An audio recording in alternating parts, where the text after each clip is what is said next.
progression of the solar eclipse. But today is a special day, and on behalf of my partner Barbara and I would love to say thank you. We're very grateful that you guys have come to support. And we're trying to milk the summer here a little bit, so we're going to try to squeeze these out as long as the weather cooperates with us. We're going to be here next Monday. We're going to be off on Labor Day, and then please keep in contact. We're going to try to get at least maybe 2 more Mondays in September, but we're losing a minute or 2 of before the sun goes down. So just keep in touch with us, and we may be getting started a little bit earlier after Labor Day, closer to 6:30 and so. Okay?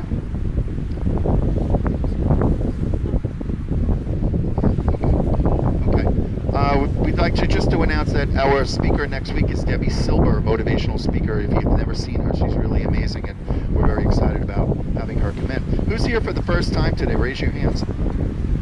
Great to see you. Thank you. Namaste. Barbara and I started Whitelight 1111 over 3 years ago, and it started right out here on the beach. And we decided that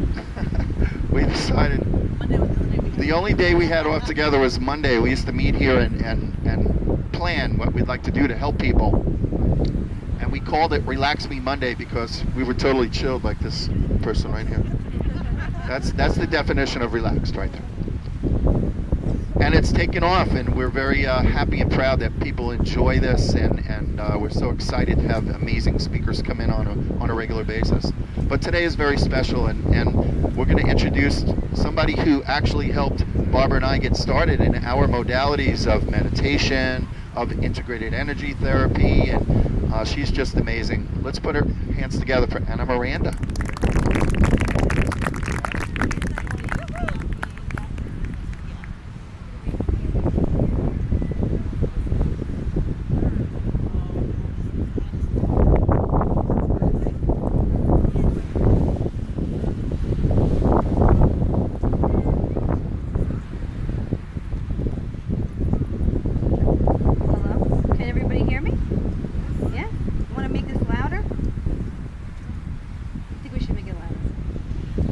Yeah, give it a little bit more of a boost on the non-dep. Yeah.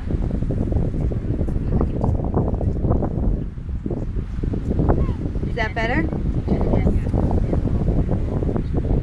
Okay, I'll stand behind that. Hello, everybody.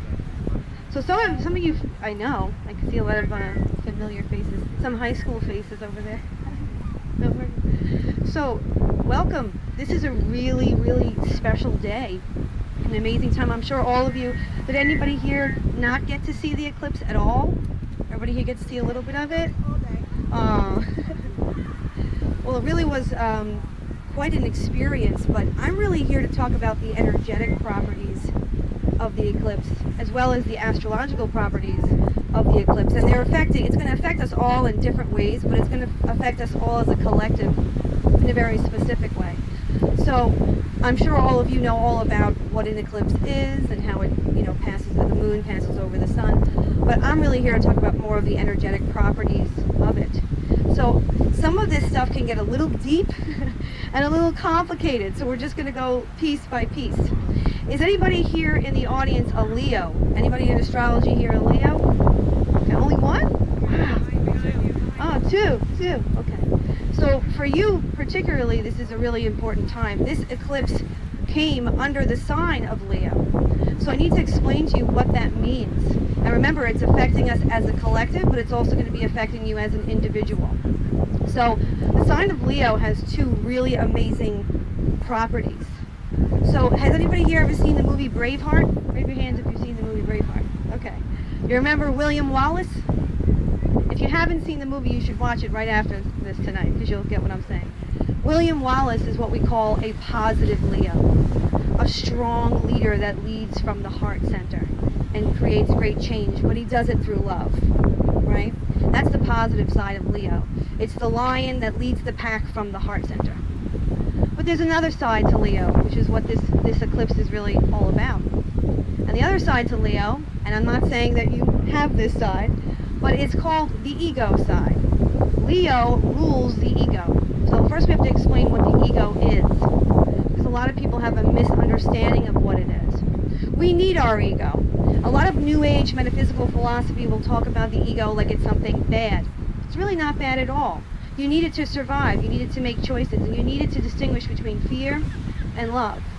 However, if we get too attached to the ego mind and we get too into the ego mind, we'll start to think of ourselves before we think of others. We start to become consumed by our own thoughts and our own need for recognition or power. So the ego is really our power center. But when we overextend our ego, we're making choices that are really rooted in selfishness rather than rooted in that lion that leads from that heart center intention. So with this eclipse, we have both sides to it. We have the one side, which is the ego side, which is the side that can tend to only think for itself. And then we have the side of the heart center that's leading from a place of deep love and deep compassion. So if we're going to break it down to how it affects each of you individually and affects us as a whole, to make it very simple, this eclipse brings a choice. Love or fear. That's the choice. Love or fear. So for the next 10 to 20 years, that energy is going to be staying with us. And we're all going to have to be making that choice. Do I choose love or do I choose fear? And this is in all aspects of your life. Another aspect of what this eclipse does is it brings something called the shadow self. So anybody here ever hear of the shadow self? Know what the shadow self is? If you don't know what the shadow self is, it's the part of you that you don't like. It's the part of you that lies. It's the part of you that maybe is not honest with others, not honest with yourself.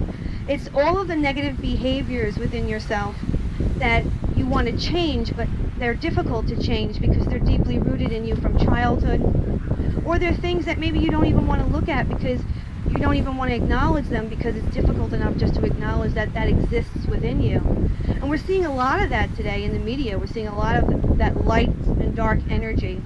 That's also what this eclipse is about. But there's a grand opportunity in this. So to simplify it, if you have something in your life that you are not being honest with, if you are not living honestly in any aspect of your life, the eclipse energy, which is going to last for a long time, at least the next 6 months, is going to bring that to the surface for you. And it brings it to the surface not to harm you, but to give you a grand opportunity. An opportunity to transcend it. Because in that transcendence, your greatest gifts will come out, your greatest love will shine. And you'll be able to fulfill some of your potential here on earth that you came here to fulfill. The only thing that stops you from fulfilling your potential is that side of you, is the ego side that's not tamed. It is the shadow side that you don't want to look at. So all forms of addiction are a part of the shadow side. All forms of greed, dishonesty, that's all shadow energy. So it's being brought to the surface for each of us as individuals. Hopefully, if you're willing to see it, if you're willing to look at it, if you're willing to embrace that part of yourself, then it's going to ask you for it to be healed. And when I say